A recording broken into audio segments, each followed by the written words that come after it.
everyone. I am an artist who draws, paints, sculpts. My work is inspired by forests, by trees, plants, things that grow and decay.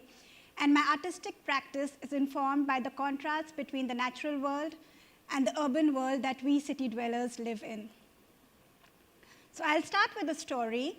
Many years ago, I had gone for an artist residency to Australia. Now, artist residencies are like retreats that artists go to where they can focus on their artistic practice. And because my practice is concerned with nature, I often go to artist residencies in wilderness areas of the world. So I was doing this artist residency in the Blue Mountains in Australia, and one morning I was walking alone in the forest when I chanced upon this beautiful flower. And as I saw this flower, I was transfixed, and I looked at it for a long time. And then the next morning, something told me that I should go back and look for that flower again. And as I went back to the same spot in the forest, I couldn't find the flower. It had probably died the previous day, and what struck me is that if I had not appreciated that flower on the previous day, it would have blossomed in its fullest glory and died without anybody ever having noticed it. And that's when I realized that nature gives of itself fully without the need for appreciation or rewards. And this lesson really made me think a lot. And so I took up my sketchbook and I went, over the next several weeks, I went around the forest and I made sketches of all the plants and flowers that intrigued me. And I came back to the residency campus where there was this enormous whiteboard wall. And slowly, painstakingly, lovingly, I transferred all the sketches from my sketchbook onto this whiteboard wall using whiteboard markers, knowing all the time that this work would be erased in a matter of minutes. And the purpose of this whole exercise was for me to remind myself to give myself fully to my artistic practice without worrying about appreciation and rewards.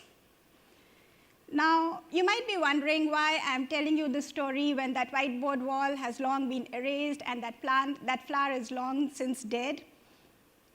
And the reason I'm sharing this is because this lesson then began to underpin everything I did in subsequent years. And it changed the course of my life in ways I never could have imagined. But let me start my story at the beginning. And let me start by asking you a question. Did any of you like to draw, paint, create things with your hands when you were children? Well, yeah, I did too. And let me ask you another question. Did you ever think of becoming professional artists? And did you ever have that conversation with your teachers and with your parents? So I grew up, nice to see that a lot of you have been thinking about this. I grew up in a small town in India, and it might be very difficult for you to imagine this, but back where I grew up, being a professional artist was never really a serious career choice. It was something that could at best be a hobby. And I realized early on the importance of being financially independent. I saw no path to becoming a professional artist, let alone being financially independent by doing that. So I was at this crossroads that many of us face, where we have to choose between what is practical and what is a dream. And like many others, I just forgot about my dream, and I thought I should follow the practical career path. And the practical career path that I followed was also not an easy path. It involved clearing competitive exams to get into engineering college, and then more competitive exams to get into one of the best business schools in India. But the years of hard work paid off, and I got a job here in Singapore, and that is how I first came to Singapore. And the job I got here in Singapore was interesting. It was intellectually stimulating. The money was good. It had nothing to do with art, though. But it was a coveted job, hard to come by, and I knew that I was lucky to have it. And not only that, I had a bit of time to practice my art on the side. I started doing art classes on the weekend. And so a few years went by with me enjoying this luxurious lifestyle that came with this kind of occupation. But deep down, I knew that something was missing.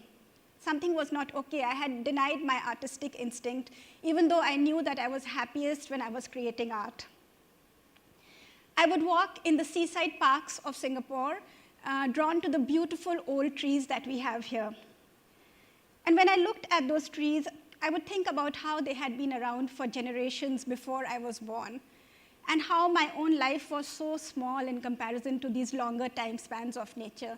And this gave me a kind of perspective to think about, if my life is so short, should I not be spending it doing something that I really enjoy?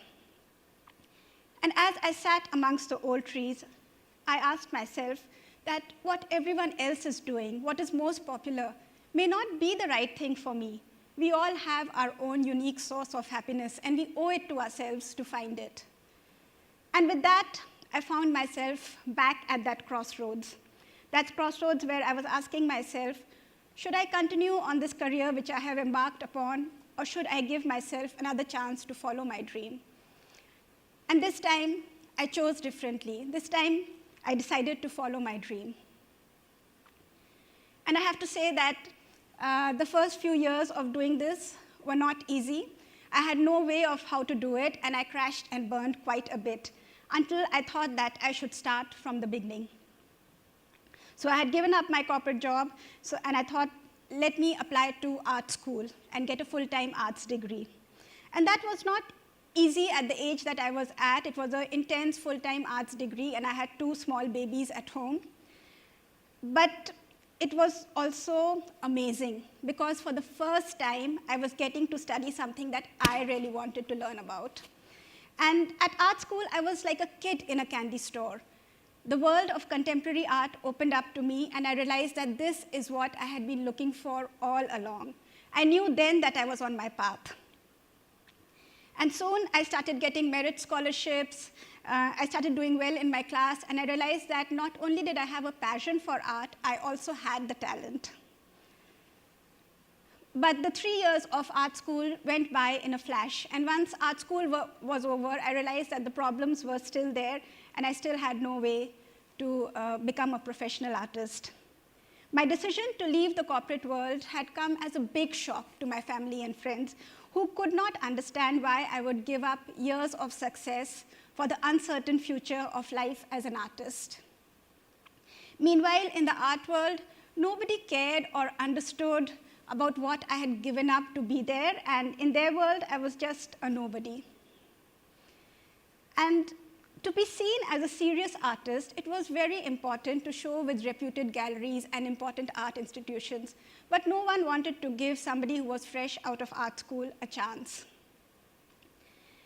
Even though I had graduated at the top of my batch, it meant nothing for my success as an artist, because every year I knew like about 120 students graduate from art school, but only 1 or maximum 2 go on to become artists. The world of art is a very unstructured place, and there is no set way of doing things. In the business world, if I had wanted to do something, I would set a goal and I would make a plan, and that is how I would achieve things. But here, I only had a dream and no path to achieving that dream. And so in all this confusion, I once more looked to nature to find strength and inspiration. During an artist residency, I came across forests that were devastated by bushfires. The entire forest had been erased, and all that remained was a layer of black soot on the forest floor.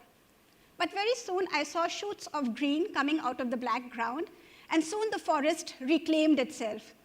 And I was amazed, like, it struck me that nature can be so abundant, so resilient, even when calamity strikes. And I chose to draw strength and inspiration from that.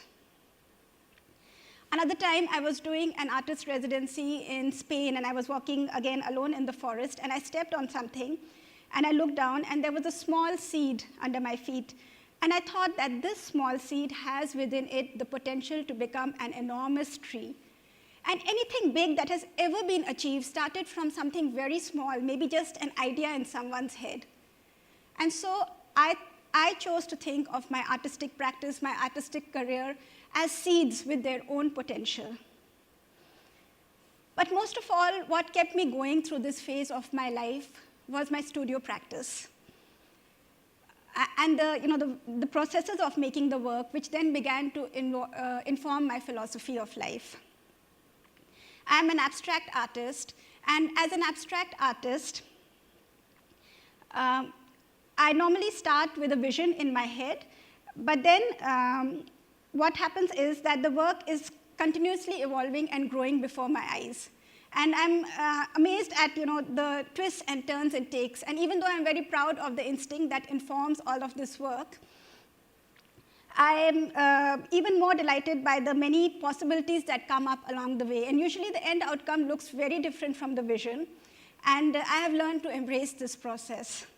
And so these processes taught me how to let go of trying to control things, and what happens when one does something for the love of it. And the more I trusted, the more paths opened up to me.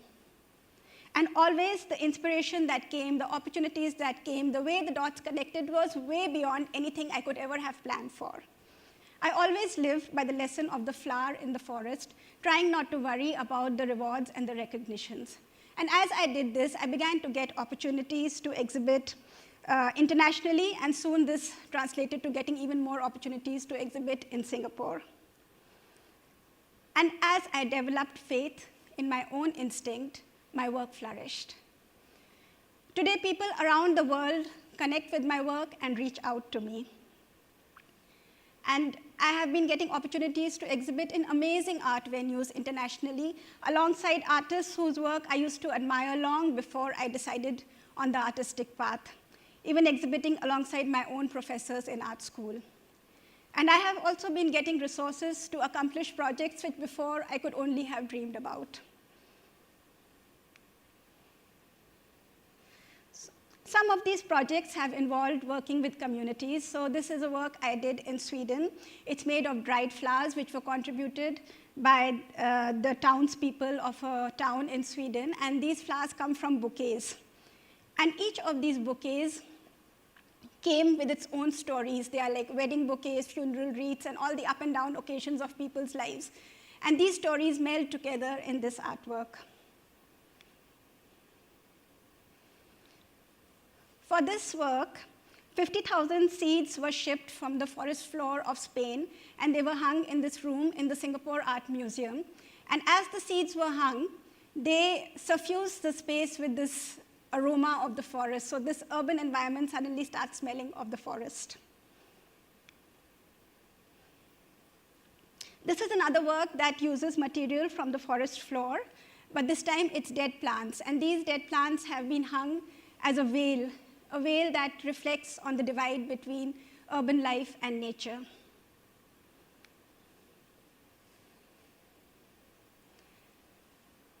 This artwork, I had a lot of fun doing this one. It's created for children, and it deals with themes of home and belonging in the context of COVID-19. So as you can see, I have been busy with, these are just a few of the many, many projects I have been doing. And so I was kind of getting into this happily ever after phase of this adventure, when last year I got a call from the company I used to work with before I left my corporate career. And they said that someone in their team was going on emergency leave for 2 months, and if I would fill in for her. And it was during the time of the circuit breaker. Not many shows were happening, so I agreed. And so after a gap of 12 years, I left behind this world of museums and galleries and artist residencies, and I stepped into the office, into this world of Excel sheets, and it was a huge contrast for me. But you cannot imagine my surprise when 1 month into the assignment, the company asked me if I would consider coming back to corporate work. And initially, it felt like a very big change to me. The world of art making fills my soul, it replenishes me. But then as I thought about what they were saying, I realized that there are aspects of my personality which are satisfied by doing a corporate job. And as I thought about this, I realized that I was once more at that crossroads.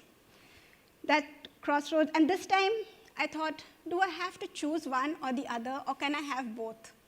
And I thought, why not choose both this time? And that's what I did. And in July this year, I have again joined back corporate work after a break of 13 years. And as I'm getting back to the office routine, I'm continuing to make time for my art projects, chief amongst which has been a project I just completed with the National Gallery Singapore, which opened to the public last week. And as I'm getting back to corporate life, it's once more back to the drawing board for me because I'm starting afresh, but this time I'm bringing with me all the lessons that I have learned in my life as an artist.